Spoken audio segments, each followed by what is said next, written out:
Let's welcome House Majority Leader Steve Scalise from Louisiana. It's good to have you on, Leader Scalise. Thank you.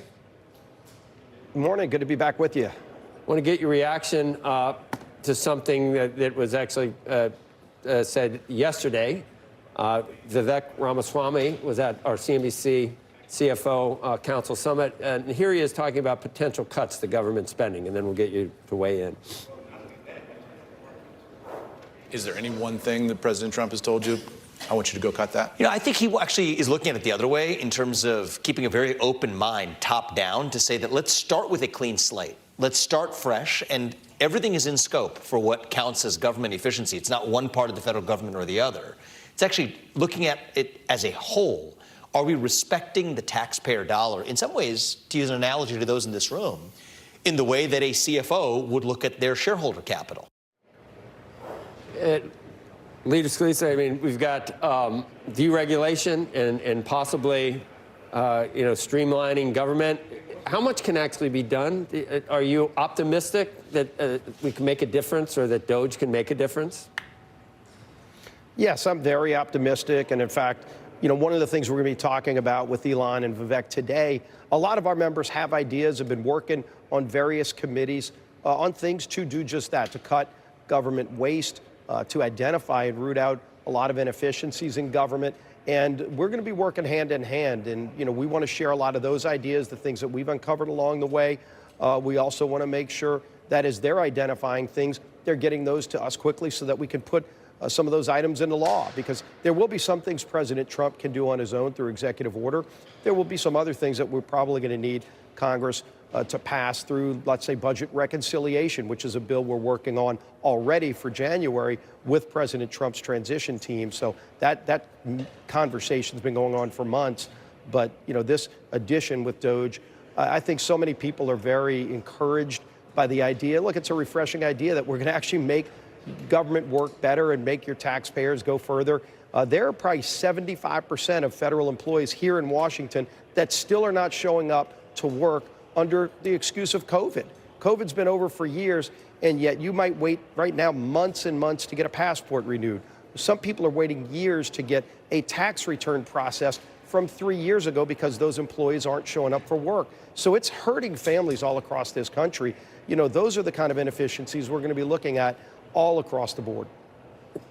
How much can be done without actual legislation? And the reason I ask is you just noted that there may need to be some legislation. What's the House going to look like at this point? I've seen, with some of the appointments and some people leaving and some close results that we still don't have yet, if you can believe that. But do you expect the overall environment to be any easier for anybody to get anything done if you only have a 1 vote or 2 vote margin in the House? Right. We're going to settle in probably at 221 Republicans in the House. We have the majority, whether it's a 2-seat, some months because of people that are going to be pulled out of the House into the administration. It'll narrow down probably for a few months to about a 1-seat majority. And we're already working on recognizing that. By the way, earlier this year, we were at a 1-seat majority, and we still took care of our business back then. So this isn't new for Speaker Johnson, myself, the rest of our leadership team. It makes it challenging, make no mistake. I mean, we'd all take a 20-seat majority, but that's just not realistic. I wish states like California would learn how to count like every other state, where you can get the results of the election on election night, not 3 weeks later they're still counting. But at the same time, whatever the final number is going to be, Republicans will have the majority in the House and Senate. President Trump will be in the White House. And we're already working with President Trump. I was on a call with Senator Thune, the new majority leader coming in. We're all working in sync to make sure we deliver for the American people. Well, you remember it was, hey, I just thought it was a raucous caucus the last 2 years. And you remember the freedom. That's a fair term. Yeah, you remember the freedom side of things. They could be different now with Trump, couldn't they? Can he turn the screws on some of those guys? I wasn't sure what the hell they were trying to accomplish. Other times I knew exactly what they wanted to accomplish, but will they be as outspoken? And was it difficult to satisfy all their concerns? And we do have budget talks coming up again. Will that not be the case with President Trump at the head of the party? Yeah. Look, we're already having some of those meetings now for what's going to happen in January. We're not going to wait until then to start working through what we know are going to be real challenges. But we're listening not just to Freedom Caucus members. You know, we have on the other side of the spectrum, you know, we have members in those swing districts, the 50-50 districts, that have different views on some of these issues. We're hearing all of them right now, listening to them. But we're also making it clear to everybody, you know, let's say when we're at a one-seat majority for a few months in February, March, April, we're all in this together or it doesn't happen. And we talked about very specific things that we will deliver on for the American people, like lowering energy costs, lowering food costs, securing America's border. All those things we deliver if we all vote together. If three people think they've got a better idea and they're just going to vote their own way, then it won't happen. And so I think everybody realizes, okay, look, now's the time to put your ideas on the table if you have a different approach. But at the end of the day, we're going to all come together. And President Trump is the leader of our party, and President Trump has a very clear plan. He ran on very specific things, and frankly, most of us ran on those exact same things in our districts. So all across the country, I think you're going to see, you know, the mandate that was carried out by voters on November 5th is going to be carried out by this new Congress starting in January.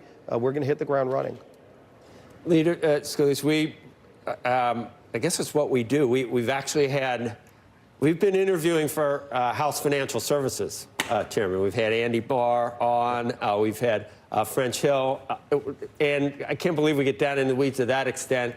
But we do. Who should we be hoping for? Who do you want? How's that? It is an important post, and it makes a difference. Yeah, look, Andy's in the mix. You know, French, as well as Bill Huizenga and Frank Lucas. So you know, you've got four great members that are on the committee today that are running for the chairman with Patrick McHenry retiring. The good news is we've got great choices. We're going to make that pick hopefully next week. The steering committee is going to be meeting next week, and that'll be one of the first ones we take up. Energy and Commerce is one of the other big committees that has an opening. You know, and these openings don't come around often, although at least on our side, on the Republican side, we have 6-year term limits for chairman. On the Democrat side, you might serve 20 years. And so, you know, the younger members see no path to becoming a chairman. Here you've got some real vibrant, energetic members that now have a chance to get the gavel on a real important committee like Financial Services. The other nominations that we've seen are picks from President-elect Trump for the cabinet. Are there going to be some that don't make it all the way through? We don't have to get specific, but do you think everybody that is now up for a position is going to be successful? I hope so. I mean, look, we've seen a couple of people drop out already, but, you know, if you look at the people that President Trump has picked, you know, some of them are more traditional, people that have the kind of background you would expect, but then some people are folks that President Trump is pulling out of different walks of life, and that's what's made him so successful in business. President Trump, remember, came here in 2017 as a businessman, was not in government at all, and he brought a lot of different people that helped us get things done, get the economy moving again, that understood the economy surely better than some of the kind of typical Washington people. So, you know, when he makes some of those picks, you know, I think you see some of the people that have been around Washington for 30 years kind of scratch their head and go, oh, gee whiz, that's not somebody who I see walking around the halls of Congress every day. That doesn't mean they're not going to make really good cabinet secretaries. And so what everybody should do is just hear them out. And that's what they're doing right now. They're going around meeting with senators. All of these picks are meeting with senators and having one-on-one conversations so that the questions, ask the tough questions, share the vision, and recognize that, you know, you've got a lot of different people from very different walks of life that are going to add to this Trump administration. But the ultimate goal is to get the country back on track, to get the economy moving again, to lower inflation and lower costs for families and secure the border. That's our focus. It's everybody's focus. And just quickly, a year from now, will you be saying, well, and Speaker Johnson says this, Speaker Johnson says that? That's going to be the case with your prediction? Yes, I'll surely make that prediction. And, you know, Speaker Johnson's been a very effective leader and has the respect of our members. He listens a lot, which is an important trait for a leader. And with our conference, especially all the different factions, you know, to keep us together on really big critical things. You know, for all the, you mentioned it earlier, we had our challenges, but we also delivered very big things. H.R. 1, a great energy bill. H.R. 2, a great border security bill. H.R. 5, a great bill for parents' Bill of Rights. We're going to keep delivering for the American people. We'll have our differences. The Democrats do too. But we come together and deliver for the American people. And now with the unified government in January, we're going to get this country back on track. The Democrats don't have any. They're like the Borg collective. They're always solid. Sometimes I think you should be envious of what. What they just got to defeated because they were solid in the wrong direction. Have you heard Raucous Caucus before? Did I come up with that? Have you heard that before? We ought to go by the website quick before somebody scoops it up. Yeah, it's like new normal. We'll make T-shirts. Raucous Caucus. All right. Thank you, Leader Scalise.